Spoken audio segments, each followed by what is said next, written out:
We're diving into a life that wasn't just lived, it was ruthlessly engineered. We're looking at Julius Caesar, but definitely not as some dusty history lesson. Think of his life as a relentless, high-stakes game of survival and escalation. It's the story of a guy who built a machine of absolute power, level by level, always moving forward. Mostly because he simply never learned how to stop. Put yourself in this mindset for a second. Imagine you're 6 years old. It's 94 BC. Your house literally smells like old marble and even older debt.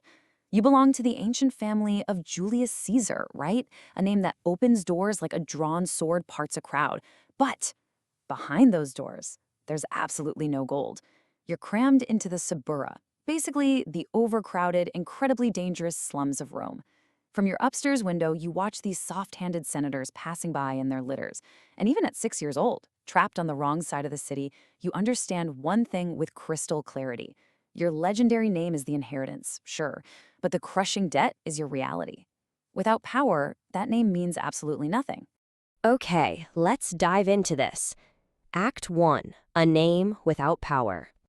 Let's look at how this crazy childhood actually forged his survival instincts. Because everything Caesar becomes, the ambition, that cold calculation, the unstoppable forward momentum, it's all forged right here in a crucible of childhood trauma and desperate survival. I mean, look at how chaotic these early years are. By 82 BC, the dictator Sulla has seized Rome.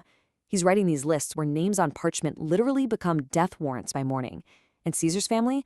Yeah, they back the wrong side. Sulla's men strip his priesthood, they confiscate his wife's dowry, and they want him dead. So how do you survive when the most powerful man in Rome wants you erased? Well, you adapt. Caesar slips out of the city, running north through frozen fields. He's sleeping in barns, surviving a fever in a stranger's hut, bribing guards with borrowed coins. He outlasts Sulla. He survives in the dark. And that is his first real lesson. Survival is a skill. And as it turns out, he is exceptional at it. And that survival instinct, it quickly hardens into supreme arrogance. Fast forward to 75 BC, and a 25-year-old Caesar is captured by Cilician pirates in the Aegean. They chain him below deck and demand a ransom of 20 talents of silver. Caesar looks at them and literally laughs in their faces. He tells them he's worth at least 50. For 38 days, he demands silence when he sleeps, he recites poetry to them, and he calmly promises that once he's free, he's going to crucify them. They think it's a joke, but the ransom arrives, he steps into the sunlight, immediately hires 4 ships, hunts them down, and crucifies every single one of them on the exact same shore. The guy always means what he says. Moving right along to Act 2, the engine of ambition. So moving into his 30s, his focus totally shifts. The desperate survivor transforms into a full-blown political force. He takes the crushing pressure of his massive debts and weaponizes it, turning it into the actual fuel for his political dominance. But he's running out of time. At 32, Caesar is governing a minor province in Spain, basically settling land disputes for people who will never even remember his name. Then, one afternoon in Gades, he stands before a white marble statue of Alexander the Great. Now remember, Alexander was 32 when he died, having already conquered the known world. Caesar stands there in the blinding heat, his chest tightens, and he just weeps. He doesn't even wipe his eyes. His officers are standing around saying nothing. In that moment, he realizes he's wasting time at the edge of the world. So he writes his resignation by lamplight and heads straight back to Rome. He has to conquer its center. Now, what's really interesting about this alliance is how cold and calculated it is. He realizes Rome cannot be seized alone. So he sits down with Pompey the Great and Marcus Crassus, and it is a purely transactional alliance. Pompey has the armies and decades of military glory. Crassus has wealth so vast he could personally finance wars. And Caesar, well, he brings the crowd, that unmatched hunger and long-term clarity. We're looking at 3 wolves with no written contract, just a cold understanding that the Republic is way too valuable to leave to the Senate. This 3-headed monster divides Rome, and Caesar walks out with a military command in the north and 4 legions. Which brings us to Act 3, the Hammer of Rome. For 8 long years, he doesn't go home. He literally becomes the hammer of Rome, driving his forces deep into territories that had never even heard the word Rome. His drive becomes completely unstoppable. And you have to imagine the psychological impact of that. Marching men 20 miles a day through unmapped forests and mountain passes, it's wild. To prove Roman engineering and dominance, his legions build a bridge across the massive Rhine River in just 10 days flat. 10 days. He even crosses the Gray Sea into Britannia twice, essentially just to plant the Roman eagle and make a point. He's out there eating the exact same rations as his men, enduring winter after brutal winter. But the human cost of all this is absolutely staggering. When the Gallic leader Vercingetorix unites all of Gaul against him in a massive uprising, Caesar does not pull back.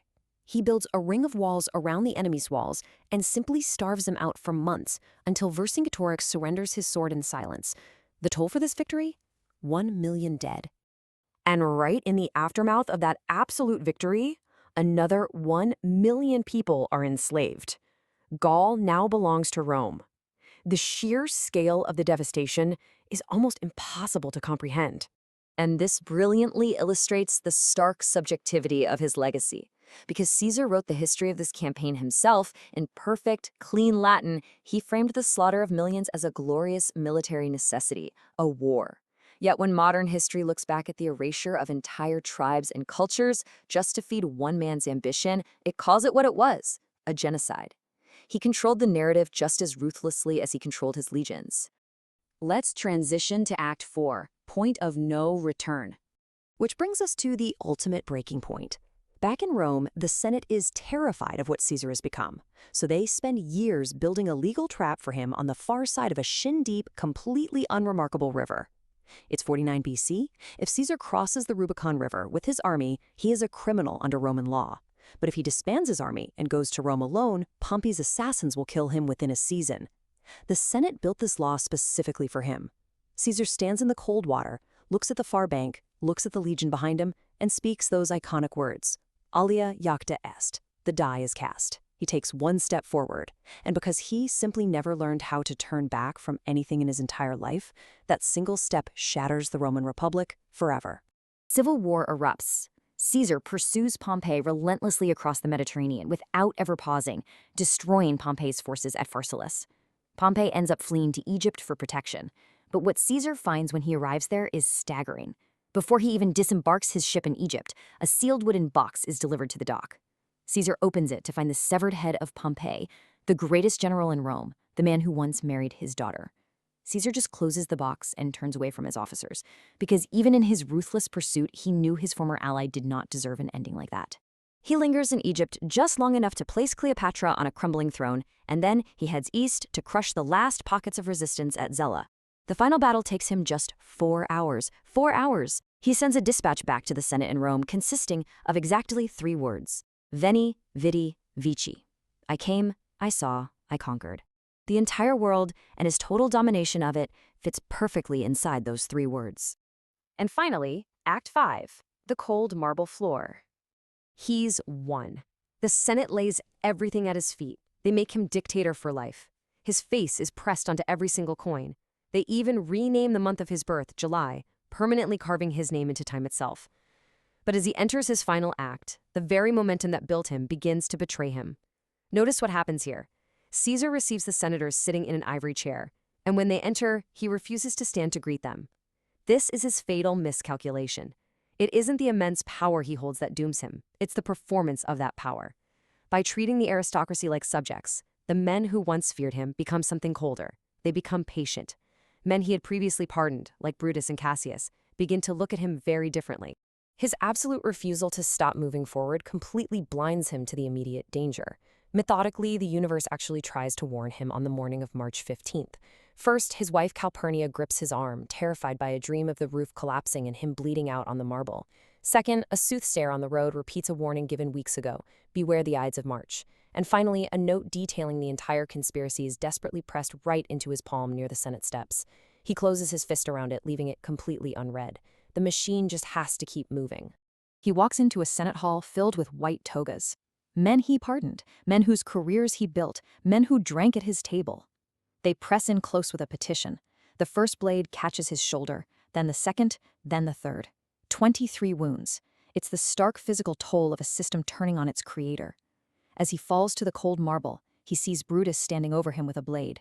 Caesar looks at him for a long moment, then pulls his toga over his face so none of them can watch him fall. It began with a 6-year-old boy watching senators from a crumbling window, and it ended on cold marble surrounded by the men he loved most holding the knives. Which leaves us with this final thought for you to take away from this explainer. Caesar engineered a system of total dominance, but in doing so, he inevitably made himself its primary target. So if you build a machine of absolute power, can you ever escape its gears? Or do you just become the final thing it crushes?